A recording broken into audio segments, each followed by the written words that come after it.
এই দেশকে কোনো চরমপন্থা বা মৌলবাদের অভয়ারণ্য যেন কোনোদিন পরিণত হতে না পারে, সেটিও কিন্তু আমাদের প্রত্যাশা। সার্বভৌমত্বের প্রতি আমাদের অবিচল আস্থা প্রকাশের জায়গায় কিন্তু আমরা সকলে এক। স্বাধীনতার পর থেকে দেশের সকল ক্রান্তি লগ্নে কবি সাহিত্যিকরাই আমাদের সচেতন করেছেন। রাজনৈতিক নেতৃত্বকে বিভিন্ন সময় বিভিন্ন ক্ষেত্রে রাজনৈতিক নেতৃত্বকে উদ্দীপ্ত করেছেন, উদ্বুদ্ধ করেছেন প্রতিবাদী হতে, যেটার প্রকাশ আমরা দেখেছি স্বাধীনতা যুদ্ধের পরে বিভিন্ন সময়।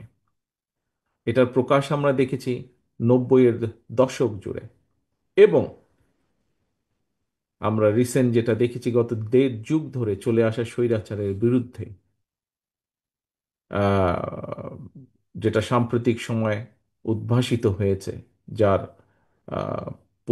পরিপূর্ণতা ঘটেছে 24-এর সফল গণ আন্দোলনে, গণ অভ্যুত্থানে। এভাবেই কবি সাহিত্যিকরা, সম্মানিত উপস্থিতিবৃন্দ, এভাবেই কবি সাহিত্যিকরা যুগে যুগে নিজেদের মাত্রাকে এতটা উঁচুতে নিয়ে গেছেন, যার ফলে অনেক সময় দেখেছি আমরা তাদের নিজেদের পরিচয়, দেশ এবং জাতির পরিচয়ের সমার্থক হয়ে উঠেছেন। যেমন শেক্সপিয়ার বা ওয়ার্ডসওয়ার্থ ব্যক্তি থেকে ইংরেজি সাহিত্যের নাম হয়ে উঠেছেন।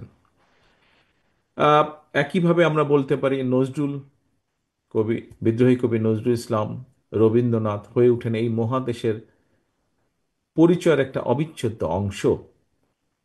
ঠিক এমনিভাবে কবিতা আর দেশাত্মবোধক সঙ্গীতকে মুক্তিযুদ্ধের সাথে একাকার করে স্বাধীনতা যুদ্ধ শেষে দেশ গঠন আর দেশাত্মবোধের প্রেরণা নিয়ে শহীদ জিয়াউর রহমান প্রথম বাংলাদেশ আমার শেষ বাংলাদেশ, জীবন বাংলাদেশ আমার মরণ বাংলাদেশকে তার দল, বাংলাদেশী দল এবং বিএনপির অনুপ্রেরণা দলীয় সঙ্গীতে পরিণত করেন গভীর শ্রদ্ধাবোধ থেকে। শহীদ জিয়া সেই আদর্শ আজও সমুন্নত জাতীয়তাবাদের আদর্শের প্রতিটি নেতা কর্মীর মাঝে। সম্মানিত উপস্থিতিবৃন্দ, একজন প্রকৃত বাংলাদেশী জাতীয়তাবাদে বিশ্বাসী মানুষের জীবনের শেষ দিনেও প্রথম ও শেষ বাংলাদেশী হওয়া উচিত তার বিশ্বাস এবং আদর্শের একমাত্র পরিচয়।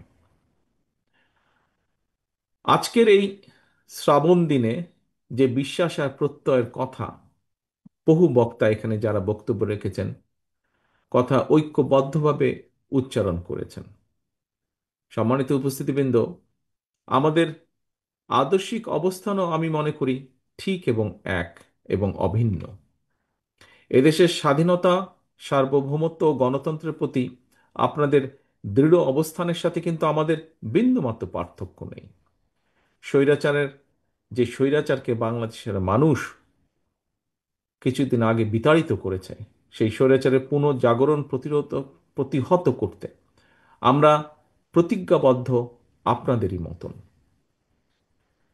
বিশেষভাবে একটি বিষয় বোধহয় এখানে কয়েকজন বক্তা উল্লেখ করেছেন, আমিও আপনাদের সাথে একইভাবে বলতে চাই যে এই দেশকে কোনো চরমপন্থা বা মৌলবাদের অভয়ারণ্য যেন কোনোদিন পরিণত হতে না পারে, সেটিও কিন্তু আমাদের প্রত্যাশা, সেটিও আমাদের লক্ষ্য।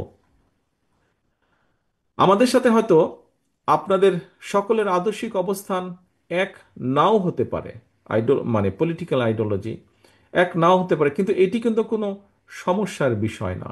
এটিকে ভিন্নভাবে হয়তো কেউ বলেছেন এখানে কোনো বক্তা, বা খুব সংক্ষেপে যদি বলতে হয়, এটি কোনো সমস্যা না। এটিকে কেউ দয়া করে সমস্যা হিসাবে দেখবেন না। বিষয় হচ্ছে যে এই দেশের সার্বভৌমত্বের প্রতি আমাদের অবিচল আস্থা প্রকাশের জায়গায় কিন্তু আমরা সকলে এক এক এটা কিন্তু সকলের মধ্যে কমন আমাদের।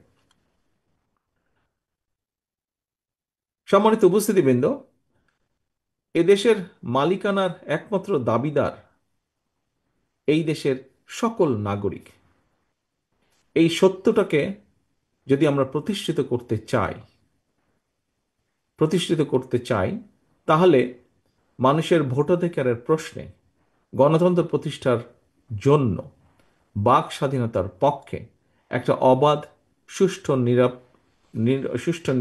নির্বাচনের পক্ষে আমাদের সকলকে ঐক্যবদ্ধ হতে হবে। অর্থাৎ একটি অ্যাকাউন্টেবল অবস্থা দেশে তৈরি করা একান্তই প্রয়োজন। এবং আমরা যদি সেটি করতে সক্ষম হই, এখানে আপনারা আপনাদের কবি সাহিত্যিকবৃন্দ আপনারা যারা বক্তব্য রেখেছেন, আপনাদের বক্তব্যে যারা আপনারা লেখার স্বাধীনতার কথা বলেছেন, মত প্রকাশের স্বাধীনতার কথা বলেছেন, আপনার মতপার্থক্য তুলে ধরার কথা বলেছেন, সমালোচনার কথা বলেছেন, আমরা সেই অধিকারগুলোকে প্রতিষ্ঠিত করতে পারি যদি আমরা একটি অ্যাকাউন্টেবল রাষ্ট্র ব্যবস্থা গড়ে তুলতে সক্ষম হই। এবং সেটি একমাত্র করা সম্ভব মানুষের ভোটের অধিকার রক্ষার মাধ্যমে। সম্মানিত উপস্থিতিবৃন্দ, সম্মানিত সভাপতি, দেশের সার্বভৌমত্ব রক্ষায় সকল শহীদের রক্তের দায় পরিশোধের সময় এসেছে আজ। এই দেশের একজন কৃতজ্ঞ সন্তান হিসাবে আজ এই সুন্দর অনুষ্ঠানে আপনাদের আমাদের আমাদের সকলের কণ্ঠে ঐক্যের প্রতিধ্বনি উচ্চারিত হোক।